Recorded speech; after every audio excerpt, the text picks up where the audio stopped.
Hi everybody, it's me, Jennifer from Little Metal Foxes, and I'm going to be joined by Julia here in just a second. Tonight we're going to be talking about saving your wrist and working a little bit smarter to make sure that you're not hurting yourself and making sure that in the long run you're protecting your wrist and just working a little more ergonomically, taking care of yourself and taking care of yourself, basically. So I'm going to have Julia join me here. A little bit about what she uses, what I use at work, and how those things work out for you in the long run, and how expensive they are and what good they do for you. So there's Julia. Hi, babe. How are you? Hello. I'm good. I'm good. Got my fox apron on, all ready to go. Get your fox apron on. I have my fox mug with my fox water in it. Mug. Oh yeah. Gotta have your fox mug. You gotta have all the merch. Gotta have it. Merch. Exactly. So, hi everybody. Thanks for joining us. So tonight I wanted to talk to you a little bit about risk protection and saving your hands, because I know sometimes what we do can be really hard on your hands, on your carpal tunnel, wrist, and just there's lots of mechanics in this area that can be really sore after working with it for a very short amount of time. And if you're doing something like I do daily, where you're working on production stuff, a lot of what you're doing is repeated over and over and over again. And those motions can cause things like repetitive stress injury. Exactly. And there's a reason they call it that. It's because you're doing it something over and over and over again. So, when you're like making things like, earrings or twisting wire, and you're constantly doing this bit, this motion gets really hard on your hands and on your wrist. But if you're doing really small, intricate work, or you're doing little soldering and holding tweezers for a long time, if you have any amount of arthritis, any amount of carpal tunnel, history of that, I've got fibromyalgia, and for me, that kind of repetitive thing can be really hard on my hands. And so sometimes I can be really sore after doing that for a day. It makes me really sore. Even if you don't have any of those things, even if you don't have arthritis or fibromyalgia or carpal tunnel syndrome or anything, I make chain, right? And so if you spend a lot of time, if you sit in your studio, as I have done before, for 6 hours, right, doing this, your wrists are going to be tired. They are. Well, and one of the gals that I work with has some flare-ups as well, and she does all the joining and connecting and all the little part processing and getting things together. And after you do that, and she's in her 20s and is like, oh my God, my hands. She was like, my hands hurt so bad. And so one of the things that I had recommended for her was some compression gloves. And because it was a lot of just, really like just hurt. And I know how that feels. And a lot of younger people that are doing this aren't aware of how much that repetitive stress injury can just stay with you after, you sort of get it all inflamed. And it is something that we don't talk a lot about in the jewelry industry. And I think a lot of times people think, oh, it's just me, or I'm getting older, or, why do my hands hurt so bad? And there are ways that you can definitely protect yourself from injury and work smarter and find something that can help during that process. So I had recommended. It might not be pain only too, right? So this is actually a really important point, because I was having a problem for a while where like my little fingers would be numb, right? Yeah. And I talked to my doctor about it, and he's like, okay, that's neuropathy, right? Because you've damaged your nerve. And where it came from in my case was I was leaning on my elbow. I was pinching this nerve here. And so he was like, my doctor, who's younger than I am, was like, yeah, I had the same thing, because he would always lean when he would write his notes. He would lean his elbow on the armrest. So sometimes what you're doing is it's like it ricochets from some other part of your body. So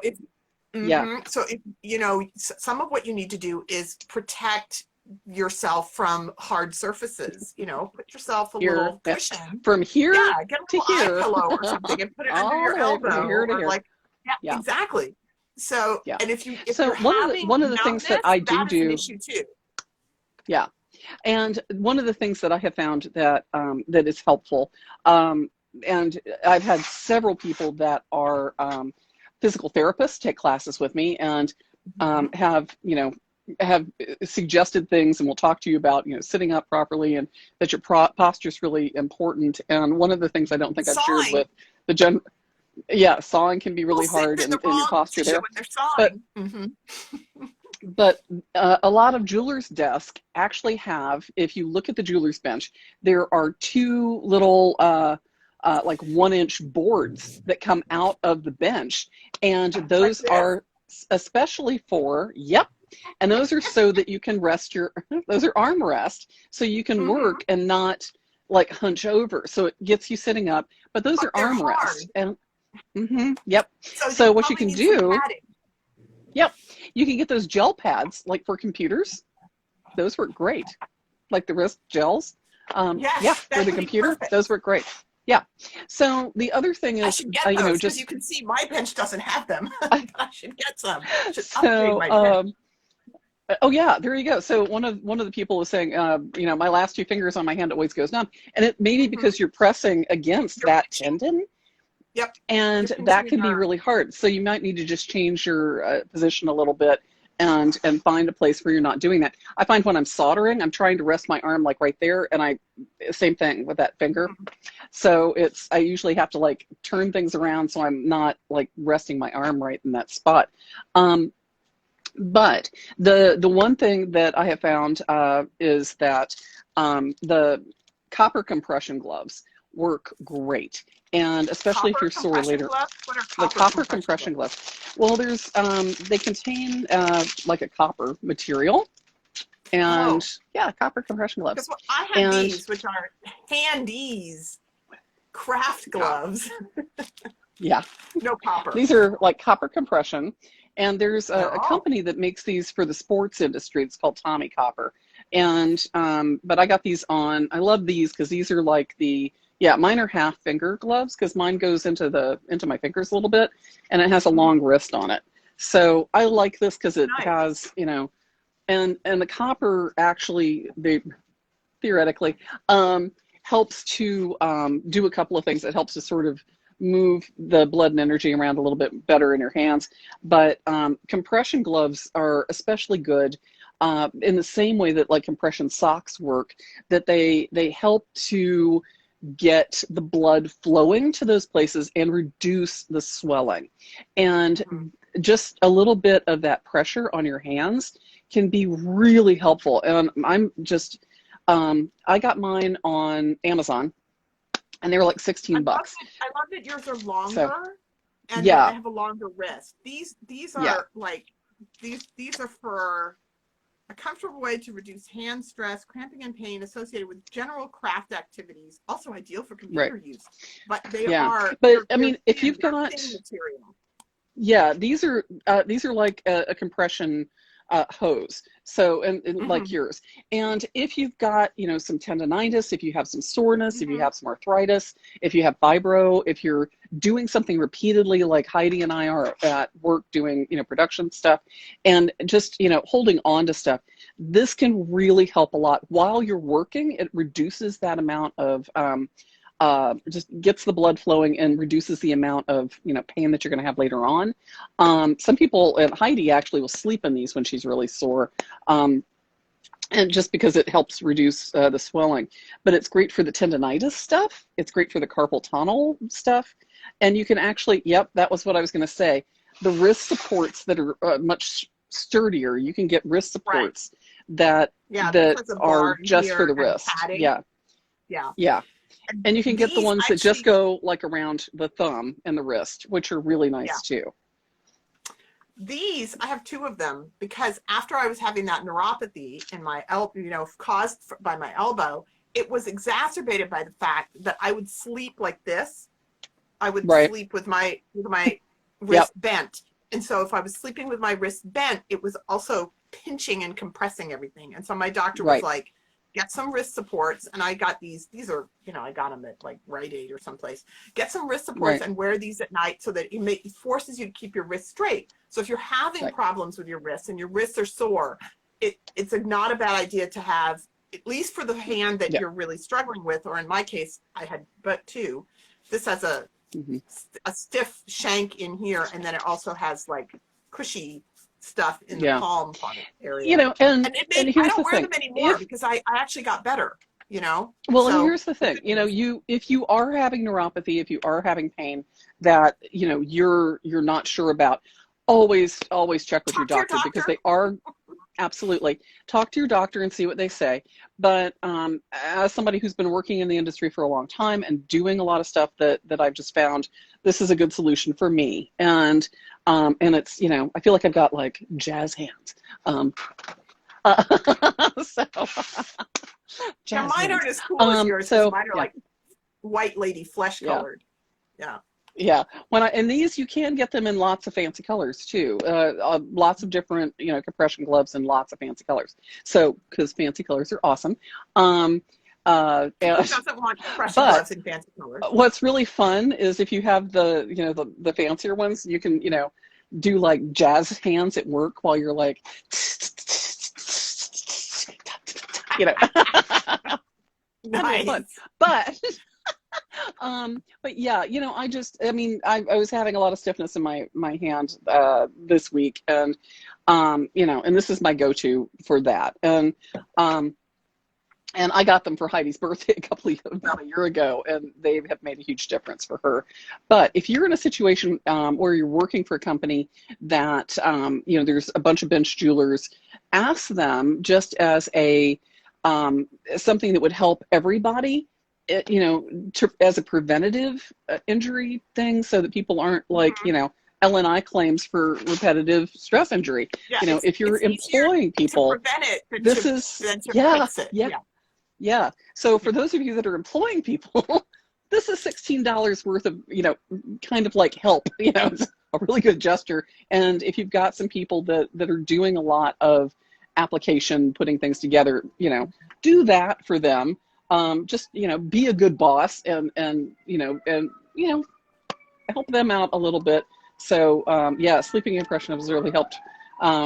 One of the other people wearing, because you have a tendency to like curl your wrist in, and it's right. You don't even know you're sleeping. You don't even know. Hard. It's like these made a huge difference. They made a huge difference. But I've gotten to the point now where I don't need them anymore. The other thing I have are these, which are just exercise gloves, and I got these not because of pain in my joints, but because I was making some stuff, little spirally things that were small, and I had to apply a lot of pressure, and the palm of my hand was getting sore.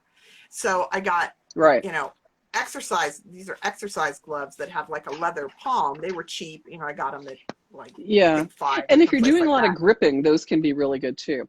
So R.M. McKay was asking.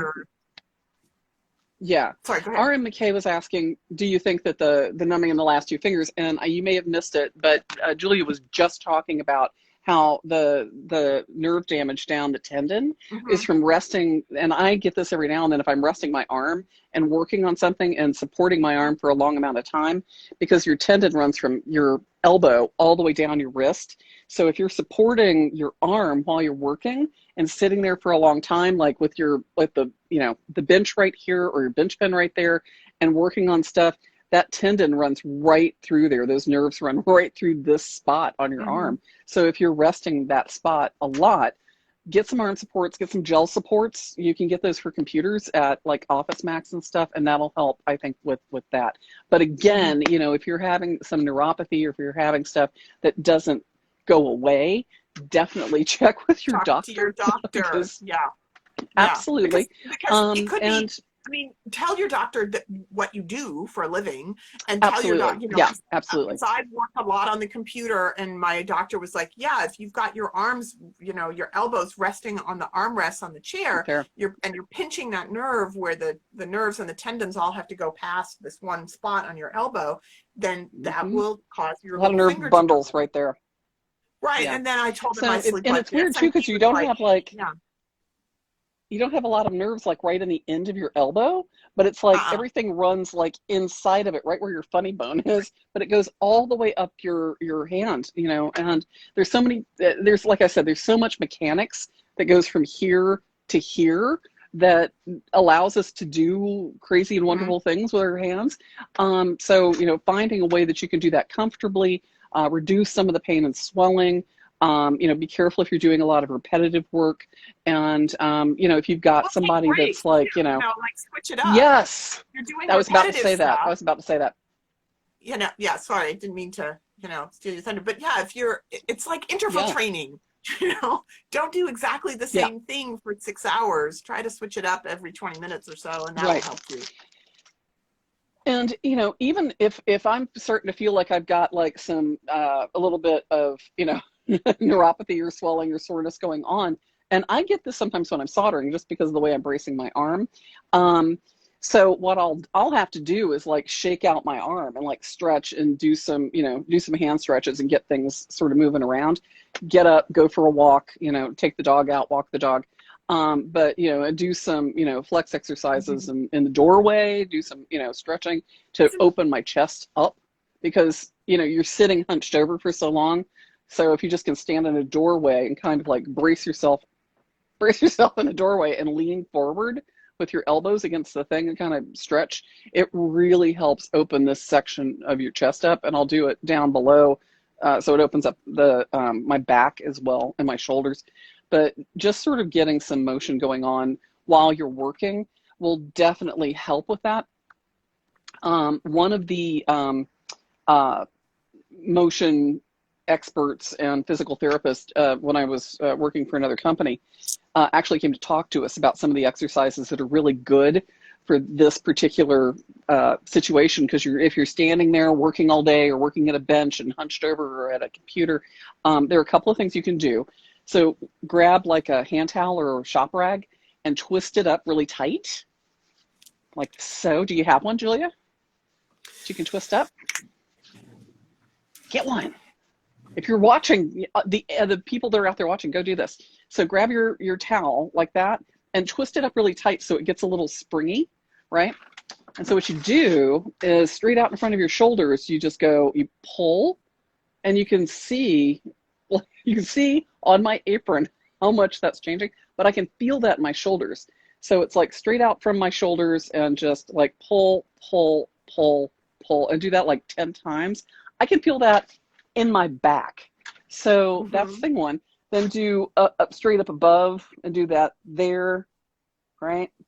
And then do it in the back. And that really, and lift and stretch at the same time. And that will you'll just feel it go all the way across the front. And I'm just doing that was like, because it just opens everything back up. And if you can do that, you know, a couple of times a day, if you're feeling like you're not getting the blood flow to your arms and hands, because your shoulders, if they start to pinch, it'll grab onto that nerve bundle all the way down your arm to your hand. So, you know, if you've got a physical therapist that you can work with, fantastic. If you've got somebody that, you know, if you're, like I said, if you've got some repetitive stuff that's going on, talk to your doctor, see if you can do some physical therapy or work with a motion expert and yoga. Very fond of doing yoga. I know I love yoga. you're a yoga person. It saved my butt this whole past year because my 8 Limbs yoga studio here in Seattle, shout out to them. Yes. They pivoted and went online like immediately in, March of last year. And I do yoga 4 to 6 times a week. And it's really good for you. I was going to say, I think it really Tim McCray, can, I mean, just in terms of like standing up and stretching and doing that kind of thing. I was going to say Tim McCray, I think on Bryn Morgan Press has a little sort of 1-page handout on RSIs, on repetitive strain injuries, and little exercises you can do, like stretching your fingers out. And it's a whole series of them. I used to always have that and print it out and include it in my handouts for my students. And and if I was thinking, I would have got one. But I'm pretty sure if you look up like well, I mean, just in terms of like, doing some stretching, and yeah, just sort of like doing that was the other one. It's like over the back and pulling. It like really helps open everything up, and you do it on both sides. But talk to a physical therapist. Talk to somebody that does a lot of what's it called? Kinesiologist that is an expert on motion and movement. Kinesthesiology, thank you. And physical therapist and that can just be somebody that can really help you sort of figure out the physics of the ergonomics of what you're trying to do at work. So anyway, yeah, compression gloves, some sort of wrist aid. These are a little bit longer, my opera length ones, but they do make them so they're shorter. These are nighttime ones. My opera length compression gloves. These are But find something that works for you. Find something that's comfortable. But yeah, I usually just find that the medium compression gloves work really well. And you can find all kinds of wrist supports and gloves on Amazon for, $8 to $25, just depending on what you want. Some have the straps, some have, more support that you can adjust and keep your wrist a little bit straighter. These are better at compression, but there are definitely ones that kind of keep your wrist straight. So if you're having a lot of carpal tunnel stuff and tendonitis stuff, that could be really helpful. But anyway, but we're not doctors and we're not experts, and we're just telling you what, our experience is and what we recommend, what works for us. What has worked for us. Yeah. I think my little compression gloves, I got them, they were $20 from the Weaving Works. The Weaving Works was a wonderful yarn store in the U District. Oh my gosh. Which unfortunately has gone away. It had to move. And then after they moved, then they went, I think they went online, and then I think maybe they actually just went out of business. Yeah. But there's they were wonderful. There's one. Yeah, and there's so many people that are now that you mention it, like knitters, crocheters, people that are working with, weaving, pottery, all kinds of stuff. Whether you're doing beading or doing soldering or working with stuff like, doing big metal. Here's the thing. If you've got a plastic bag like this, what is it, Simon? Can you see the tail wagging?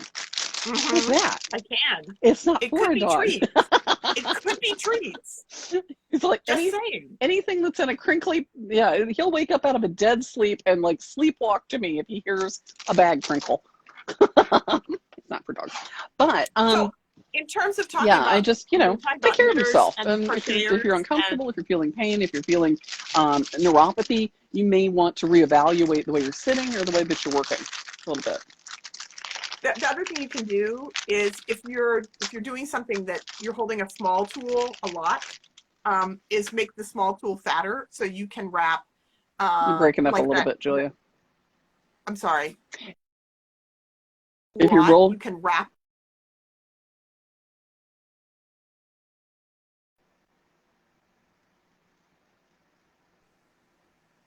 Can you hear me? Are you there, Jennifer? I can hear you. Yes, I can hear you. Yes, I can hear you. Can you hear me? You can alter your tool. You can put jet set, or you can wrap it with that bandage material, and you can make it fatter, or you can wrap, like rubber, like the stuff that's used on bike handles, that kind of stuff, to make the tool fatter. Is another way to save your fingers. Jet set is a great way. I've had so many people over the years who have used jet set to customize their handles, and it has helped tremendously because and actually one of them had to customize her handle because she had had broken her wrist and she couldn't hold on to her saw, and so she had used the jet set to customize the handle so that she could grip it even though she had her cast on.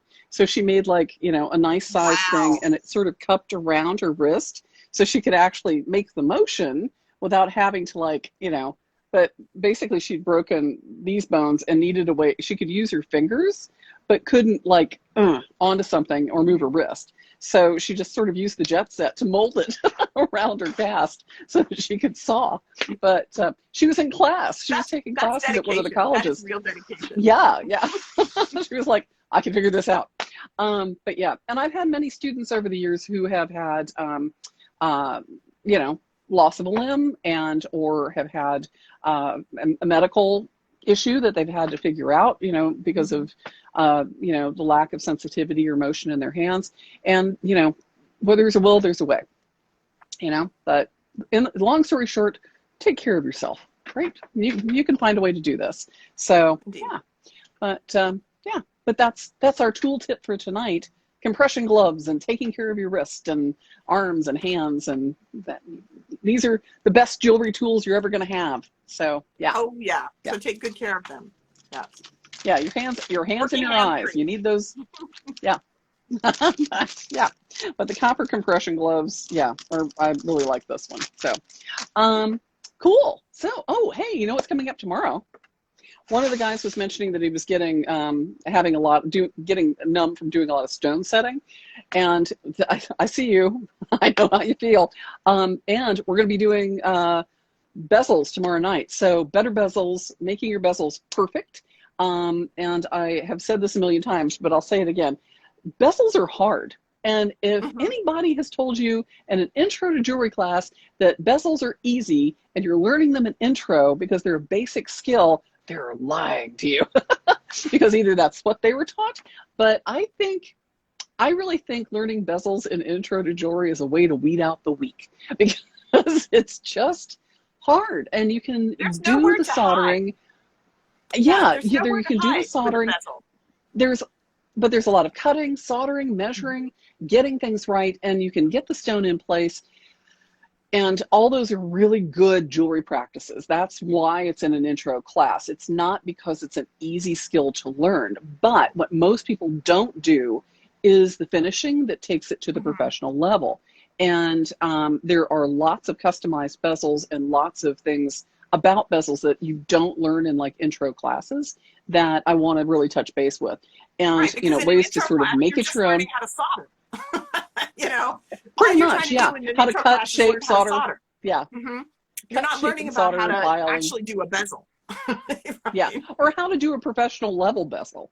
And there's so many options out there that, for customizing it for, I've seen people that just because they don't know, they're trying to set like, a big stone, in a piece for, like a pendant or something like that, and they're using like a pre-bought bezel, and it's not quite tall enough, and it's like 26, 28 gauge. And I'm like, no. And they're like, it keeps melting. I don't know why. And I'm like, yeah, because your piece of metal and, is 28 gauge, and you're trying to set a stone that's that big. That's not going to work. So there are lots of customizations that are necessary when you're working with, a variety of stones, and things that you can do really simply and easily, and things that can make it incredibly unique. And ways that you can do a partial bezels and things like that. So anyway, and lots of cool tools that are out there that are really fun. So that's tomorrow night. So that's part of the stone setting series that's going on. You've got a series that just started, and it's not too late to join. I know, yes. In fact, this is what I made today from my Spark, my Studio Spark. So it was about sawing a spiral. Yeah, it was about sawing a spiral. So I sawed, this is one piece of metal that I sawed it out of. Oh my God, that's so cool. I know. I had a really good time. So you can pull it in different directions. So you pulled one in one direction and the other in the other direction. It was one piece this way, and then I pulled it out. Yeah. Oh, that's really cool. Yeah. I know. Neat. It came out really well. I was like, oh, maybe this will be my ornament for the Seattle Metal Guild ornament party. Yeah, it's a good one. It's a good one. So what is the Studio Sparks? So Studio Sparks are basically studio prompts or creativity prompts to get you kind of into your studio and get you sort of jumpstart your creativity and get you warmed up and get your pickle pot turned on and kind of, get your saw blade in your saw and your butt at your bench And then from that, it's like, then they're not supposed to, the studio sparks are only supposed to take half an hour or so, right? Like spend a little bit of time on them and go on to do something else. If you find you're really loving doing it, this took me a little longer than half an hour. That's fine. You do more. Yeah. But we're having, everybody gets a spark. Everybody's in the class gets a spark every morning for every weekday morning in August. And then on the Wednesdays and Fridays, so tomorrow will be our first check-in, and we'll come together. The group will come together and kind of talk about the sparks we already did and the sparks, the spark that's coming up for tomorrow. Well, it's good because you get to talk about. Yeah, I get to talk about some challenges and things that you like and what worked and what you got to do. I like this because of whatever, right? Or I want to do it differently. How do I make it do this? I wasn't really happy about how this turned out, but I like the direction this is going, that kind of thing. So the check-ins are to kind of have an accountability thing, and then also to have a place where you can explore the information a little more. And if you want to join, you still can. Right. So if you want, if the class has already officially started, because it started Monday, because we're going through the whole month of August. But if you want to join us, I will send you the sparks you missed, and you can just add them to the end. Right. You could just do them as prompts in the last few days of August. So or just refer to them later or whatever. Yeah. Well, the thing that I really, when you were bouncing the idea off me when you wanted to do it, the thing that I really loved is that it is it's so open to interpretation, you know, you had given, it's like saw a spiral, and that spiral could be square. It could be little, it could be big. It could be all kinds of things. And it's like, and it's just that, saw a spiral. But there were so many things that you had, there were a couple of things that you had mentioned, and I had in my head, I was like, oh, this is what I would do. This is how I would solve it. And you were like, oh, that's not at all what I meant. I was like, oh, or that's not what I would do. Because that's what you said. Like, it's open to interpretation. I'm really looking forward to seeing what other people do, because other people are going to saw different things, you know? So, I mean, I had fun with this one. This one was based on the mosquito coils. I grew up in Central America. We would burn mosquito coils, and I was like, oh, I'm going to use a picture of a mosquito coil, and I'm going to do this. Oh my gosh. Yeah. Yes. I should put a mosquito inside. Well, we've got I've got cuttlefish bone casting coming up. I've got production class coming up, which is very much like your Studio Sparks, but doing I wanted to do it in time before the holidays. Yeah, I wanted to do it in time before the holidays so that we could address production issues. I've had so many people over the years, because I work in production casting and production jewelry for so many years, that I've got some great tricks and tips and problem solving for, working from designing the prototype all the way through, and working with outsourcing things, casting stuff, plating stuff, mass finishing things. So there's a lot of things that are involved with going from like one of a kind things in series that you may want to step up. You may want to like up your game. You may want to make things a little bit easier on yourself and increase your productivity, and figure out how you can take your original designs that light your fire and make your world, rock, and turn those into pieces that can be used as production pieces. That's your bread and butter for your business. And there are a lot of people that have done that, and it's been really good for that. Yeah. These gloves, the reason I got these was because I was doing these little things, and it was really hard, and it was a lot of work. It was taking, like 45 minutes to do each one of those little pairs of spirals, and it was a ton of work. And finally I was like, this is wrong. This is wrong. I can't do this. This is too expensive, so I had them cast. Right. I took a couple of the ones that I had made, and I sent them to somebody who was really good at casting. Yeah. And that's a good thing. I mean, but not everything can be cast. Now I have this element that I can use. Yes, exactly. And not everything can be cast. And you could always have pieces that are great for production that can be used for multiple things. You can have like a component that's your own. You can have a catch that's your own signature thing. You might be doing, beading or doing, earrings or whatever it is, and you need, you don't want to be buying somebody else's components necessarily, and you really want to make it unique and original, and and those are pieces that somebody else made that they're casting, right? Mm-hmm. I think so. Yeah, absolutely. And there are several. I mean, you can kind of see my lost wax. Those are my molds right there. For Mm-hmm. those are a bunch of my silicone molds, and I've got a lot of molds that I use for one design, but I use them for many, many, many things. So they can be changed, cut up, stretched out, textured. I'll use them as like sheet and wire stock. So for some of the things that I do for production, it works really well for me. But yeah, so there's all kinds of fun stuff coming up. And Yes. let's see. Oh, and Jan's enameling class is coming up. Jan's enameling So class starts this weekend. Yes, I'm so excited. yeah. That is Oh my going to be God. such an awesome class. So there's still time to sign up. That runs Yeah. Saturday and Sunday, the 7th and 8th of August, and Saturday and Sunday, the 14th and 15th of August. So it's 2 consecutive weekends. So it's 4 classes. Yeah, But and yeah, Jan it's knows so great much. because it's going to be kind of it's an introduction using mark making and stencils.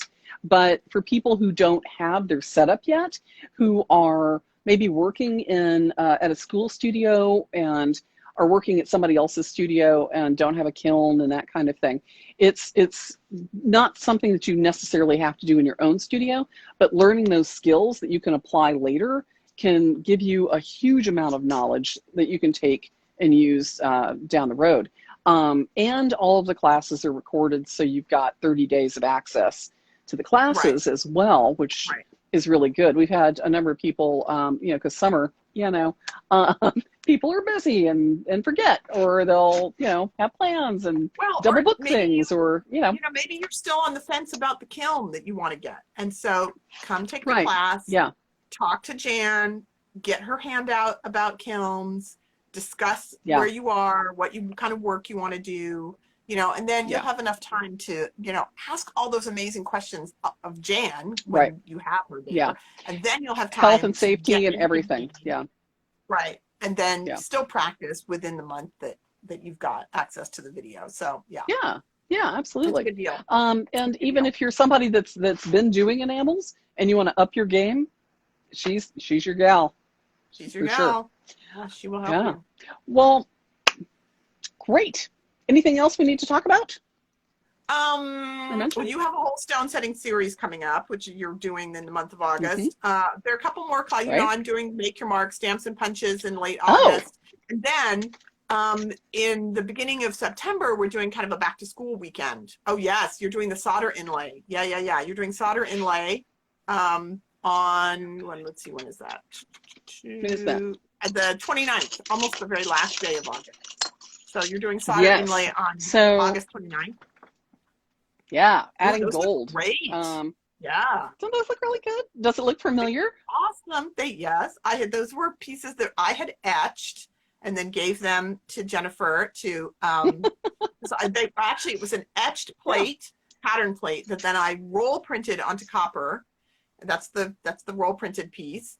And then she did the solder inlay on them. So so there's like using etching and roll printing and solder inlay all on one piece. Very cool. So these awesome. Using gold solder, you can use any kind of solder, but we're gonna talk about how to do this, how to get the best results, finishing them, how do you make the pattern pop like that, so it's really cool. So this one was done with the yellow silver solder. That was done with silver, and I've got a couple of them that were done with the gold, which are just really beautiful. And so there's so adding a little bit of gold color to your work is really easy with gold solder. It's 14 karat solder. So so adding all kinds of cool stuff and patterns and things. So that's going to be fun. There's still, I think, a couple of seats left in that class. So absolutely. One or two. Let's see. I will click on it and see. There are several seats left. So there's room. So sign up, people, because you will learn good stuff. So and then we're doing our back to school weekend in September, sort of leveling up your home studio safety and chemicals, flex shaft, and then my sawing. I'm going to do sawing and piercing demystified. What is this? Now you're.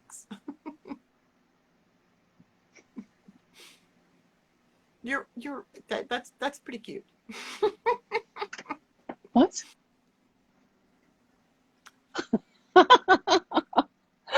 I just realized, oh, is that the fox? I think that's the fox. So yeah, I just realized there's like filters on here. So you just realized you had things you could play with in the middle of class. I didn't either. I was like, oh, look at that. There's like a little filter. Anyway, so yeah, you guys go and go be safe, go make stuff, take some classes and join us and have some fun and network and share and get better at what you do and have some fun. Okay? Yep. Still there, Julia? Yes, I'm still here. Okay. Oh, there it is. There's yours. I don't, yeah. I found the filter too. It's like a little fox, isn't it? Sort of. There it is. Yeah. You found the little, is it the little fox filter? There it is. Here's that one. It is. Yeah. There we go. That's like a cat. Oh, there we go. Nice. Anyway, yeah. So, but yeah, you know, we do like to have fun, and we like our people, and so yeah, always come and have fun with us. I mean, it's, you know, I mean, we take what we do seriously, and we love what we do, and we love the tools, and we love the community, and you know, but it's, you know, it's, if you love what you do, it's a lot of fun to have fun and, you know, and share that joy with others. So that's kind of where we are, I think. Indeed. Yeah. Well, that's why we started this business together, because, you know. All right. So, Julia, have a great night. Yeah. And you too. And I will see you later. And Julia, you're going to be doing next week's tool talk. I am. I'm going to be talking about, I don't have you it are. Right here. I'm going to be talking about swage blocks and what those are awesome. and how to use them. Great. Yes. Yeah, great. Okay. Well, we'll work out all the details before then. Yes, I have to learn how to turn on the YouTube or the Instagram Live. I'll be somewhere over probably Colorado about the time you're doing that. So yeah, so I'm going to be in Atlanta. So yeah, doing a personal appearance down in Atlanta. So anyway, but yeah, I'm looking forward to your tool talk and seeing what you do. Swage blocks. Swage blocks. Awesome. Okay. Yeah. All right. So everybody, go make stuff. Have fun. And go make stuff. Come join us on Studio Sparks. Yeah. Yeah. Studio there you Sparks. Go. All right. Sparks. All right. Studio Sparks. Yay. All right. And we will see you guys later. And bye.